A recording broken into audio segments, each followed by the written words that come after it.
What's going on YouTube? This is the Rogue Ranger, and I cannot believe the rhetoric going around this debate, and the fact that it's still going on is insane to me. We really out here still tolerating the Emperor slander from people out here saying a Marine Admiral is stronger than a Pirate Emperor, even though like 90% of the story says otherwise. Well, I guess that's why I'm here. So let's finally put the Admiral agenda to bed, shall we? I'm going to explain with in-story evidence of how Oda tiers the strength of the main fighters in the One Piece universe. Before I get to the video, like and subscribe, it really helps the video. Now, the confusion or denial of a power hierarchy existing at all probably comes from the fact that in One Piece fights, despite a clear power gap between two fighters in battle, as long as they're still relative in strength, a battle between the two won't result in immediate curb stomp. Most of the fights are long, drawn out, and bloody tests of will. It's somewhat lost form of art nowadays, since a lot of fights in anime now rarely last longer than an episode or two now, probably due to shorter episode counts, but that's besides the point. Some of these new fans probably aren't paying much attention to the obvious indicators of a power gap.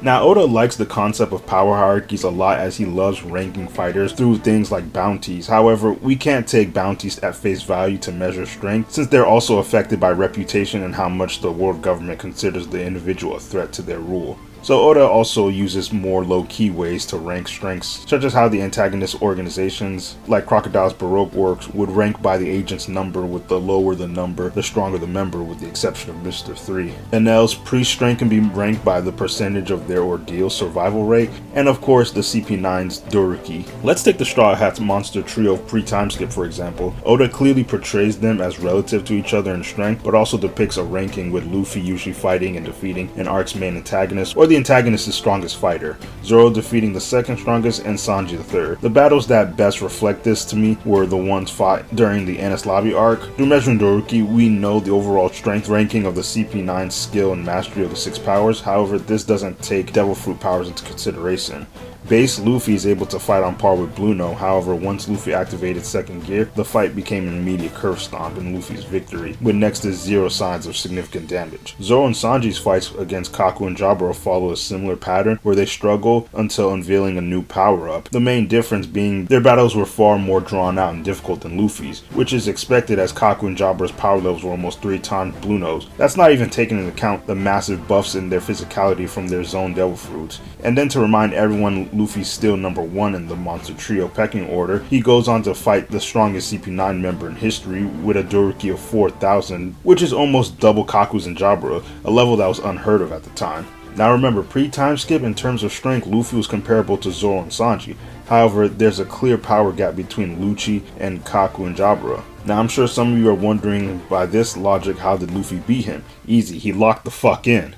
There's a reason why Luffy vs. Lucci is one of the best fights in the entire series, despite being at a disadvantage as Lucci had far better mastery of his abilities than Luffy did, with next to no drawbacks. Our rubber captain through sheer willpower pushed himself well past and beyond his limits, despite the strain of using his gears and repeated internal damage from Lucci's Rokugan, leaving him comatose for a few days after his victory. I apologize for the tangent, but what I'm getting at is this is what it looks like when fighters of the same tier battle despite a clear power gap. It should be within reasonable possibility 1v1 for either side to win. However, when the power gap is large enough to be separated into different tiers and levels, that's when we know who's definitely more likely to win. Now, the difference in the power hierarchies I just went over and the tiers I'm about to explain is that those were the rankings within certain groups and organizations. These are pretty much the rankings for the main fighters in the overall One Piece universe. During the Marineford War, Oda pretty much establishes this power hierarchy of emperors at the top, then marine admirals, then emperor commanders, and then everyone else, etc. And this power dynamic has largely been reinforced and remained consistent throughout most of the New World post-time skip. That is until Egghead, but I'll get into that later. And yes, characters are always getting stronger as the story progresses, but some are also getting weaker as they are aging and leaving their prime. So their place and strength won't always remain the same. Before I really get into it, here's an honorable mention tier below commander level. To even attempt to make waves in the New World, a pirate captain should at least be at this level. As it's said, to make it in the New World section of the Grand Line, you gotta serve an emperor or go against them, which makes it a decent level of strength to start out with before amassing power. However, going up against an emperor commander level fighter, they'd still get clapped. Everyone who I consider on this level are characters like Don Chinchou, fresh off the time skip Zoro and Sanji, Law until Wano, Jinbei, surprisingly Perospero as his clash with Marco would suggest, all of Doflamingo's top officers, and honestly Luffy would be here too if it weren't for 4th gear. Now, the first real tier I'm going to talk about is Emperor Commander level. It's obviously named that because most characters on this level of strength are mainly an Emperor's top fighters, including their right-hand mans or first mate, such as Kaido's Calamities, Big Mom's Sweet Commanders, and like the top 4 or 5 of Whitebeard's division commanders. Ace is the first commander we are formally introduced to in the story, and as such he initially sets the bar for commander strength pre-time skip, as he's shown along with Blackbeard during their fight that commander level fighters in One Piece can devastate an island, a feat only previously seen with Enel using his Logia powers, which isn't surprising as Oda confirms that if Enel had a bounty it'd be around 500 million berries, which correlates as Emperor commanders typically have a bounty ranging from around 500 mil to a billion. So naturally, of course, Luffy, fresh off the time skip, was confirmed to be this level when he threw a megaton punch that sent Doflamingo, another commander level fighter, crashing into Dressrosa with so much velocity that folded a good portion of the country into itself, earning himself a 500 mil bounty. And if that wasn't confirmation of Luffy's strength being at commander level, then him defeating 2 of Big Mom's commanders during Whole Cake and raising his bounty to 1.5 billion should. It also should be noted that the power cap in commanders is semi-intentional and explained in story, as except for Shanks, all the original emperors were members of the Rocks Pirates, and due to their bad experience in that dysfunctional and unorganized crew, which is implied to have been a factor in the Rocks Pirates' dissolution, they choose to recruit those who are more likely to fall in line to their crew's hierarchy rather than guys who can stand on similar footing with them to avoid rebellion in the crew as much as possible. Of course, there are exceptions, such as Whitebeard making Oden the commander despite him clearly being of a higher caliber, and Ace, who had, if lived to his full potential, he definitely would have become an Emperor level fighter. Whether or not Whitebeard was grooming Ace to be his successor or not is a whole other topic. In contrast to Shanks, who's obviously following Roger's mold, who has no problem having his commanders being closer on par with himself. Now, for everyone that I believe is on this level, it includes every Emperor commander, of course, Enel, Blackbeard pre-Marineford, Luffy post-time skip, Doflamingo, Zoro and Sanji post-Wano. Yamato's definitely on this level. Despite holding off Kaido, they didn't repel Green Bull. Kid and Law would be right here too, though their fights during the raid would probably place them between Commander and Admiral, just to be accurate. Rob Lucci, and Boa Hancock, judging by her current bounty. An Admiral is the second highest rank in the Marines, right behind the Fleet Admiral, who's in charge of the entire organization, and are the strongest Marine officers. There are only 3 Admirals serving at a given time, and in light of their status, they count among the most powerful in the world government's military powers.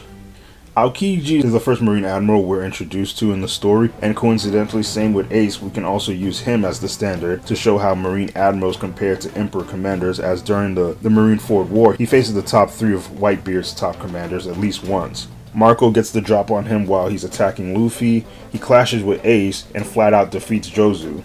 Notice something? None of them actually ever overwhelm Aokiji. In fact, the same goes for the other 2 Admirals. Marco ain't do much to Kizaru, and Ben Beckman really just caught Kizaru lacking. And we all know what happened to Ace going up against Akainu. Hell, even Marco and Vista attacking him simultaneously didn't make much of a difference either. Noticing a pattern with Marco, despite being Whitebeard's right-hand man, he doesn't really have that good of a track record. The fact is, all of Whitebeard's top commanders are shown standing up to admirals, even Vista, however none fully overwhelmed them. This implies that commanders are, on average, below Marine admirals, a narrative that continues post-Marineford, with Akainu's presence alone being enough to scare off the Blackbeard pirates from the island they were occupying, despite Blackbeard gaining 2 Devil Fruit powers, but the latter has no problem fighting the remnant of the Whitebeard pirates during the Payback War. Like I said, this stays consistent into the time skip, with Doflamingo, who's also around commander level, as his intense fight with Luffy confirms, didn't want any smoke with Aokiji, a former admiral. And it's not just the OG admirals, the new ones aren't slacking behind either, as Doflamingo calls Fujitora and Ryuki beasts. And yeah, it seemed like he was ready to square up against Fujitora, but remember, that was in Dressrosa, Doflamingo's territory at the time, with his whole crew there. Also, assuming Sabo is commander level, as the second command of the Revolutionary Army, during his battle with Fujitora, he could tell the admiral was holding back. As for Ryukyugi, he was easily able to overpower King and Queen. Yes, they were weakened from their battles with Zoro and Sanji, but he states that if he had lost to simple commanders, he'd lose face. That is the narrative telling us he's stronger, and as an admiral, that's the power we should expect him to have over commanders. This is still relevant during Egghead, with Kizaru catching Sanji lacking. And just in case someone mentions it, Vice Admirals, the rank right below an actual admiral, are in no way relative in strength. The difference in physical prowess between the 2 ranks is drastically high. No Vice Admirals were a serious threat by themselves to Whitebeard's main fighters during the war. During Punk Hazard, Smoker and Virgo were both Vice Admirals, and Virgo dominated Smoker during their fight until Law intervened and easily dispatched of him. It's during Dressrosa when Law goes against Fujitora that really cements the power gap between the two ranks. There's a reason there are only 3 admirals serving at a time. Hell, Frankie was able to one-shot a Vice Admiral during Egghead. With the sole exception of Garp, and we've been given the answer on why he refuses the position despite clearly being far stronger than the average admiral at his prime. Everyone that I believe is on admiral level includes, of course, anyone who's held the rank of admiral, Blackbeard after acquiring his second Devil Fruit, Odin, though a case could be made that he's higher, but seeing as he's 1, never split the sky, 2, fought a Kaido that wasn't at his prime, and 3, his greatest feat of scarring Kaido was repeated by Zoro, who's not even admiral level, it's safe to place him here. Luffy's also admiral level after his Rio training, mastering advanced armament haki, and current Garp out of his prime. Now, I'm sure we all know this, but just in case you've been living under a rock or something, the 4 Emperors are the 4 most powerful and notorious pirate captains in the One Piece world, with powerful subordinates and a massive fleet that can exert influence and control over other pirate crews and even self-governing islands and nations. Basically living like sovereigns, doing as they please, running an empire that can challenge the world government itself. That means the world government prepares an entire marine force and the warlord system against one emperor and their crew. Of course, this and riding solo being the main difference between an emperor and being emperor level. Individually, an emperor level fighter usually wields some combination of either a brokenly powerful Devil Fruit, immense physical combat skills, or an extremely high mastery of haki. And as such, their bounties range from around 3 to 5 billion. Though Shanks is the first emperor we're introduced to, it's Whitebeard Oda uses to set the standard of strength for one. Edward Nugget, despite being years out of his prime in his old age and needing life support, was still able to fight off and overpower the admirals. Remember, the man was able to casually tilt the island of Marineford and the surrounding sea. This easily outscales what Ace and Blackbeard did to an island, and Akainu and Aokiji, who took 10 days of continuous fighting to permanently change Punk Hazard ecosystem. The fact that it took 3 admirals to block one of Whitebeard's attacks is really telling of the strength disparity. In fact, most of the damage the admirals landed on Whitebeard was due to his health failing in the middle of battle. But that didn't stop him from delivering one of the most satisfying ass beatings on Akainu in retaliation for Ace. Remember, the post-time skip confirms him as the strongest of the OG admirals when he beat Aokiji and was promoted to Fleet Admiral, and Whitebeard had him practically helpless. At the end of the day, despite how anyone spins it, it wasn't even an admiral that killed Whitebeard. The Marines were ready to celebrate their supposed victory, but as soon as Shanks, another emperor, showed up with his crew, they were forced to stand down. Even Mihawk knows when to fold them. Into the post-time skip, Emperor standing above admirals is continued. Don't forget, Doflamingo is the same guy who'd rather take his chances with Fujitora than with angering Kaido. We are shown Emperors easily no-diff commander level fighters that can give Marine admirals trouble. We also have to acknowledge the visual right here. Recognize there are no Marines in Kaido's top 5, or the fact that no Marines have ever split the sky in a haki clash. Ryukugyu says it himself, he only pulled up to Wano because Kaido was gone but retreated at the threat of Shanks. Isn't it crazy how before beating Kaido, Luffy retreated from admirals, but after becoming one himself, he curve stomped the very next admiral he encountered twice over? In fact, admirals have almost lost all their ore as an antagonist ever since. Now, for everyone who I consider an emperor level fighter, everyone who's ever been an emperor minus Buggy, Mihawk, who makes up for Buggy's weakness and has a higher bounty, Dragon, yes, I know he has no real feats, but if you pay attention to how Oda structures organizations, the guy in charge of the organization has to be the strongest. Prime Garp and Sengoku, Prime Rayleigh and Scopper Gaban, and Shiki the Golden Lion. So Oda makes it clear what's beyond an emperor is the king, as it's the goal almost every pirate including the emperors aim for. And even Luffy himself says he wants to surpass all the emperors to become pirate king, further driving this narrative. However, as Roger is the only ever crowned pirate king, and until the Wano country arc, for most of the story of One Piece, he's portrayed as a legend rather than a person, making it difficult to cement what the tier above emperors would look like. Even when we finally saw Roger in action against Whitebeard, as the feat they displayed was technically something already shown and replicated by emperors in the current era. That is until the Egghead arc unveiled glimpses of what the real top tiers of the One Piece verse are capable of, effectively raising the ceiling of power that we thought stopped at emperors. With the arrival of the 5 elders, we get a good look at some of the true strength the world government had been hiding, and judging from how well the 5 elders do against Luffy, we can see that Oda's knack for ranking strength within an antagonist group is still in full swing. Now before we jump the gun, no, not all the 5 elders are this level, as we see Luffy handling Kizaru and Saturn simultaneously without much trouble, whereas later on against Warcury, Luffy does no damage and actually hurts himself, landing the same move that knocked Kaido on his ass.